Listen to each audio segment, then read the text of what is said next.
বেসরকারি খাতে প্রতিষ্ঠানের শ্রমিকগণের জন্য ভবিষ্যৎ তহবিল অথবা সর্বজনীন পেনশন স্কিমে অংশগ্রহণ। এই বিষয়ে আপনাদেরকে একটু ইনফরমেশন দিয়ে রাখি। সেখানে বলেছে যে এই ধারায় যাহা কিছুই থাকুক না কেন, যে সকল প্রতিষ্ঠানে অনুন 100 জন স্থায়ী শ্রমিক কর্মরত রহিয়াছেন, সেই সকল প্রতিষ্ঠানের মালিক শ্রমিকগণের সুবিধার জন্য ভবিষ্যৎ তহবিল গঠন করিতে বাধ্য থাকিবে। তবে কোন বেসরকারি প্রতিষ্ঠানে কর্মরত জনবলের মধ্যে যাহারা লিখিতভাবে আগ্রহ প্রকাশ করিবে, তাহাদের জন্য প্রাতিষ্ঠানিকভাবে জাতীয় পেনশন কর্তৃপক্ষ কর্তৃক প্রবর্তিত সর্বজনীন পেনশন স্কিম প্রগতিতে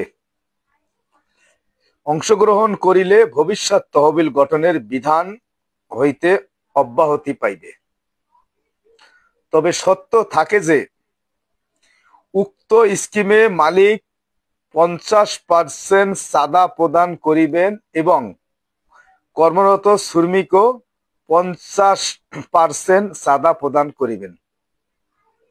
আরো সত্য থাকে যে কোন শ্রমিক স্কিমের সদস্য হইতে লিখিতভাবে অনাগ্রহ প্রকাশ করিলে মালিক তাহার প্রদত্ত 50% চাঁদা প্রদান করিতে বাধ্য থাকিবেন। তো এইটি কিন্তু দীর্ঘদিনের একটি দাবি ছিল যে বেসরকারি খাতে পেনশন স্কিম চালু করার জন্য।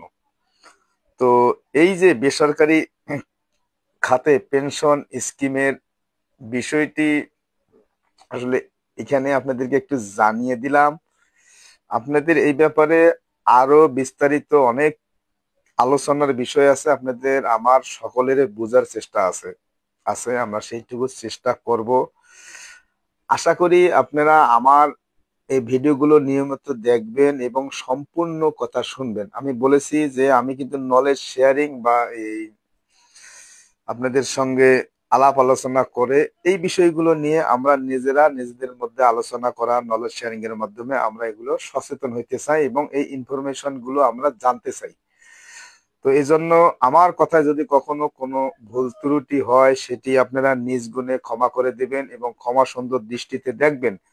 তবে পর্যায়ক্রমে বিভিন্ন বিষয় নিয়ে আলোচনা করব, আপনারা এই ব্যাপারে আমাকে সহযোগিতা করবেন। অবশ্যই আমিও আপনাদেরকে এই ব্যাপারে ভালো ভালো ভিডিও উপহার দেব।